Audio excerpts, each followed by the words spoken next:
अच्छा, ऐसा धोखा हमारे साथ किया, भोगोगे तुम।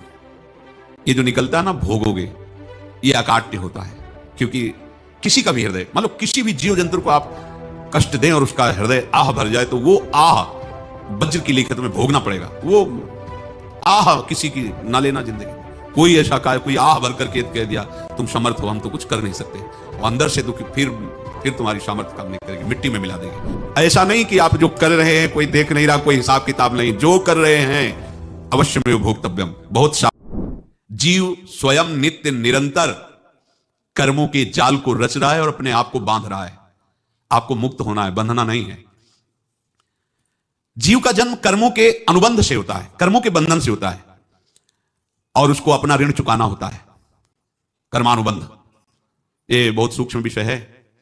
जैसे आप जिस परिवार में जन्म लिए हैं, तो उस परिवार के लोगों से आपका ऋण है, इसलिए उसी परिवार में आप आए हैं। और ऋणानुबंध, उसको बिना चुकाए या बिना वसूल किए आप वहां से जाएंगे नहीं। आपको लेना है तो वसूल करना है, और देना है तो चुकाना है। ये पूर्व के जन्मों से निश्चित किया गया है। जैसे किसी के यहां पुत्र हुआ, जन्म से ही पैसा खर्चा शुरू हुआ, बड़ा हुआ तो उद्दंडता के द्वारा मार पूरे परिवार को क्लेश पर क्लेश देता चला जा रहा है। ये तुम्हारे कर्म का फल है। या ऐसे शक्तिहीन बुद्धिहीन ऐसे पागल पूरे जीवन सेवा करो, तुमसे अपना हिसाब चुकाने के लिए वो आया है।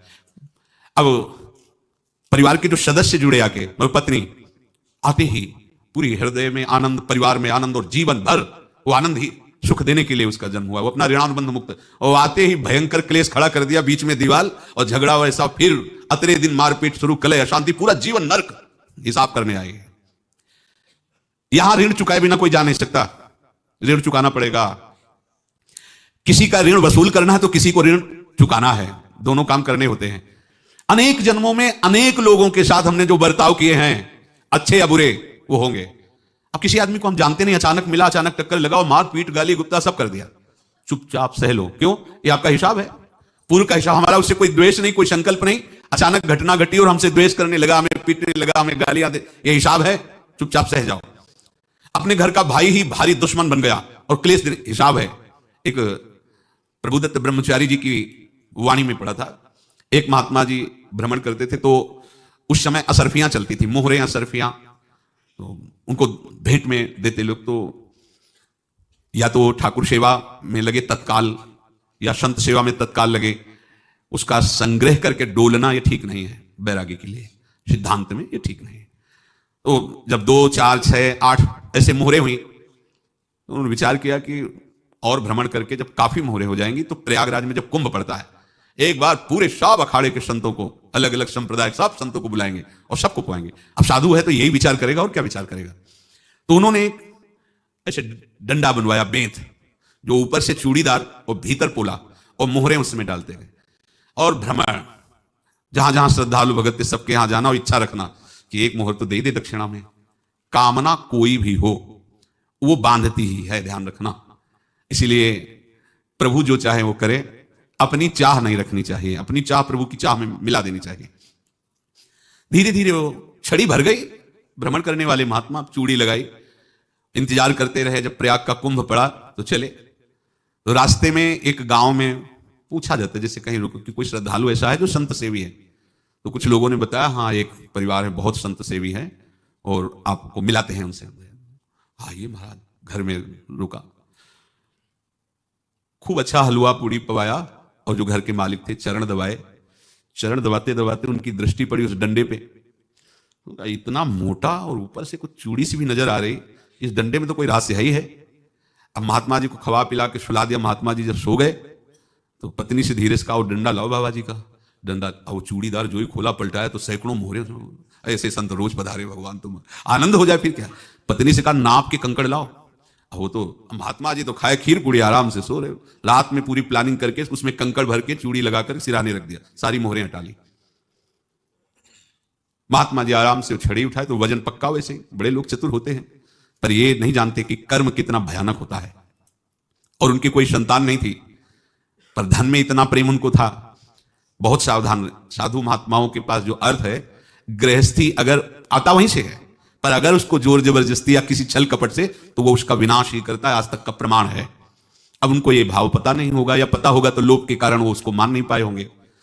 महात्मा जी गए प्रयाग में, किसी अखाड़े पर रुके और वहां प्रार्थना की कि कल जो है संपूर्ण अखाड़ों का निमंत्रण किया जाए और सब संतों को भोग पवाया जाए, उनको दक्षिणा भी दी जाए।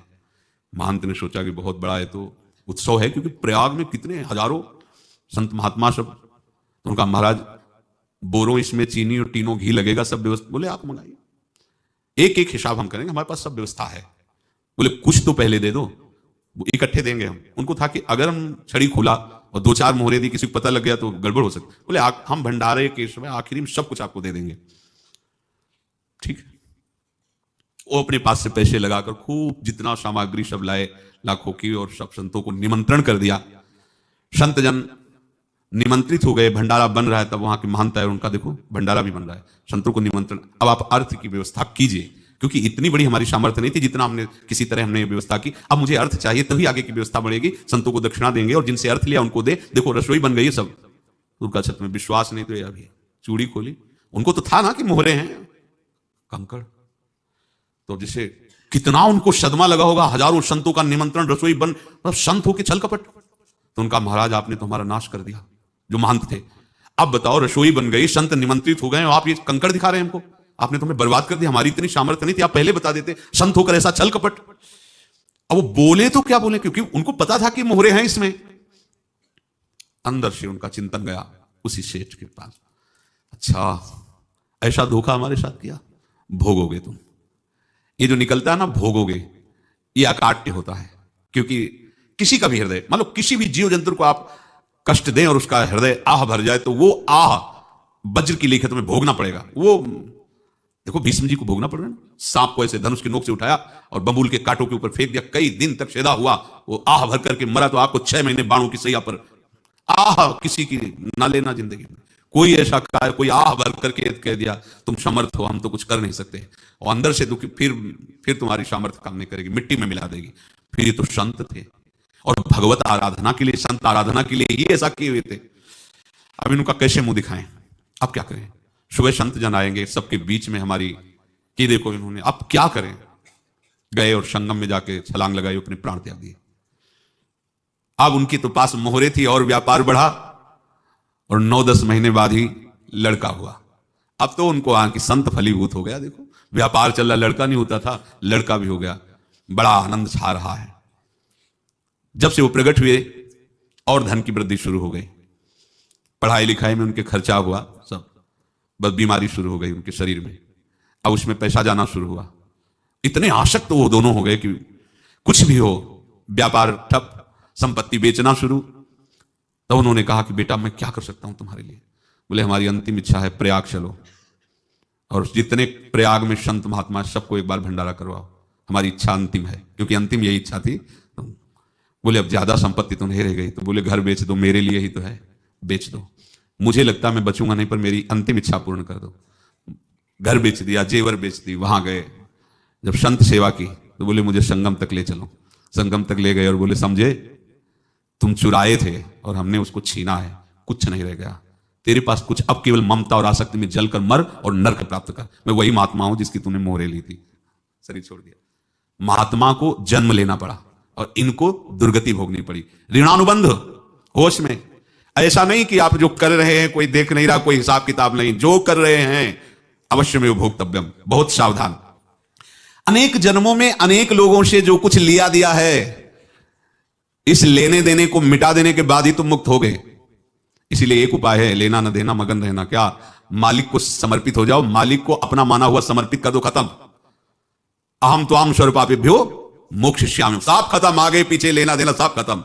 एकादश स्कंद में भगवान श्री कृष्णचंद्र जी ने कहा जो मेरे चरणों का आश्रय लेकर भक्त मेरा भक्ति करता है, उसके पितृ ऋण, मातृ ऋण, देव ऋण, ऋषि ऋण, सब ऋणों से मैं मुक्त कर देता हूं। बस यही एक उपाय है जो इसके बंद करने का उपाय भक्तों के लिए है, वो यही है, भगवान की शरण में होकर अपना माना हुआ पूरा भगवान के अर्पित कर दो। अर्पित करने का तात्पर्य उसमें आम हटा दो। तदीयम वस्तु गोविंदम तुभ्यमेव समर्पये। जिनसे तुमने सेवा करवाई है उनकी सेवा करनी पड़ेगी, जिनसे तुमने जो कुछ लिया है उनको देना पड़ेगा। ये लेने देने का व्यापार जब तक समाप्त नहीं होगा तब तक तुम्हारा जन्म मरण चलता रहेगा।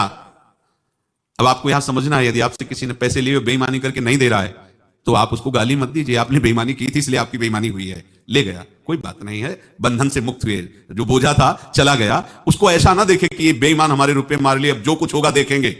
अगर आप आगे नया कुछ करते हैं तो फिर आगे का हिसाब आपको भोगना पड़ेगा, ध्यान रखना। ऐसा नहीं है कि आपको भोगना नहीं पड़ेगा। एक ही उपाय है कि अब जो शरीर धारण किया इसी में जो भोग ले, आगे ना होना चाहिए। तो क्या करे? सर्वतो भावेन भगवान की शरण ले ले। ये तो सर्वाणि कर्माणि मयि सन्न्यस्य मत्पराः अनन्येनैव योगेन माम ध्यायन्तु उपासते तेषामहं समुद्धर्ता मृत्यु संसार से। ये बड़ा कठिन है पार होना, कोई छोटी मोटी बात है। एक महात्मा बाल्यावस्था से भजन करते थे, शालिग्राम भगवान पास रखते थे और उन्हीं की आराधना करके बस पाठ नाम जप और भ्रमण करते थे। यौवन अवस्था थी, गंगा जी के किनारे अपने ठाकुर को विराजमान करके स्नान करने के लिए कपड़ा ही उतार रहे थे कि 90 लोग आ गए, भाला तलवार सब ले, मारो मारो इसको मारो, घेर लिया। तो उन्होंने हाथ जोड़कर कहा हमने क्या अपराध किया, कोई सुन ही नहीं रहा। तो उन्होंने कहा मार तो डालोगे ही आप 90 लोग, हमको अस्त्र शस्त्र तो लिए नहीं, एक बार हमें गंगा में डुबकी लगा देने दो और अपने ठाकुर को स्नान करा देने दो, फिर इसके बाद आप मार देना। भगवत इच्छा से लोग रुक गए, स्नान किया और अंदर से प्रार्थना की, प्रभु ये क्या लीला है आपकी, आपके सिवा मेरा कोई है नहीं और ये मुझे मारना चाहते हैं। तो भगवान ने जानते हो क्या कहा उनके अंतर में, तुम मेरे में ध्यानस्थ होकर के शरीर को छोड़ो, ये लोग मारेंगे। ये मेरे भजन का फल है कि तुम्हें 90 जन्म नहीं लेना पड़ेगा, एक ही जन्म में 90 मिलके, तुमने 90 हिंसा की थी पूर्व में, तो तुम्हें 90 बार जन्म लेना होता और एक एक करके ही मारते। ये मेरे भजन का प्रताप है कि एक बार में ही 90 का हिसाब हो जाएगा। तुम आंख मूंदो, मेरे ध्यान में मगन रहो, मेरे प्रताप से तुम्हें कोई चोट नहीं होगी और स्वाभाविक मूर्छावस्था में प्राण तुम्हारे छूट जाए। ऐसा ही हुआ, ऐसा हुआ। तो ये बात समझ लो कि ये जो कर्मानुबंध है, ऋणानुबंध है। आप देखो, अगर शाप महात्माओं ने दिया कि तुम्हारे वंश का इससे विनाश होगा, तो भगवान भी परम धाम जा रहे तो उसी कील से, बाण की नोक में जो मछली लील गई थी छोटा कण, उसी से की नोक बनाई और उसी नोक को प्रहार किया भगवान के श्री चरण में, वही बाण की नोक लगी और भगवान स्वीकार किया ना। भगवान का बड़ा लीला विचित्र है। अगर छुप करके उधर रामावतार में बात, तो इधर ऐसे स्वीकार किया भगवान ने। ऐसा कहीं नहीं दिखा कि मैं भगवान हूं तो मैं अपने लिए, ऐसा नहीं दिखाया। नारद जी का हित किया पर नारद जी ने श्राप दिया तो भगवान ने स्वीकार किया। बंदरों ने ही सहायता की, जैसा बोले थे वैसा। ये लीला इस शरीर में भोगनी पड़ेगी। हाँ, ज्यादा को कम में भुगता देंगे, पर अब अगला शरीर ना मिले इसके लिए सर्वतो भावेन भगवान के आश्रित हो जाए। जैसे आपने दुकान फैला रखी है तो उसमें दो काम होते हैं, लेना और देना।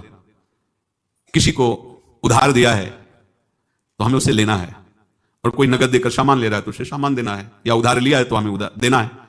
अब अगर दुकान बंद करनी है तो तुम्हें देने वालों पर जोर देना है, लेने वालों पर जोर नहीं। लेने वाला तो जाओ हम क्षमा किया, समर्पित किया, हमारा कोई संबंध खत्म हो जाए, वो खुशी हो जाएगा। लेकिन देने वाला तुम अगर दुकान भी उठा दोगे तो जहां भी रहोगे तुम्हारे पास वो आएगा, लाइए हमारा। तो देने पर नजर रखिए, जिसका जिसका हिसाब है वो आपके सामने आता जाए, हटाते जाओ। लेने पर नजर मत रखिए और दुकान फौरन उठा दीजिए, नहीं अगर लेते देते रहे तो चलता रहेगा। आगे चलकर कुछ लेना ना देना, मगन रहना बस अपने प्रभु के चिंतन में। अब हम कैसे जाने कि किसको क्या देना है, हमें क्या पता। तो हम पूरा हिसाब जिनको पता है उनको दे देते हैं, समझ रहे हो, उनको पता है क्या लेना है क्या देना है। तो इनके पास पहुंच गया, सरकारी हिसाब से सब बराबर कर देंगे। हमको अपनी जिम्मेवारी इनकी चरणों में समर्पित कर देना है, तभी हम जीवन मुक्त होंगे। ये रहस्य की बात है। प्रभु कह रहे हैं, यस्य सर्वे समारंभाः काम संकल्प वर्जिताः ज्ञानाग्नि दग्ध कर्माणं तमाहु पंडितम बुधाः। जिसके संपूर्ण कर्मों के आरंभ संकल्प और कामना से रहित हैं, तथा जिसके संपूर्ण कर्म ज्ञान रूपी अग्नि से जल गए हैं, उसको ज्ञानी जन भी पंडित कहते हैं, बुद्धिमान कहते हैं। पूज्य श्री भाई जी महाराज कह रहे हैं, जैसे वहां ज्ञानाग्नि से दग्न कह रहे हैं, तो अपने वृंदावन वासियों का प्रेमाग्नि से सब कर्म संस्कार दग्न होते हैं। जिस समय आपके हृदय में भगवत प्रेम का प्रादुर्भाव होगा तो लेश मात्र कभी तुम्हें दुख नहीं भोगना पड़ेगा। प्रेम का प्रादुर्भाव होते ही दुख का नाश हो जाता है, महासुख। जब प्रेम का प्रादुर्भाव होगा तो समस्त पाप भस्म हो जाते हैं, अशांति नष्ट हो जाती है, संसार ज्वाला स्पर्श भी नहीं कर सकती है।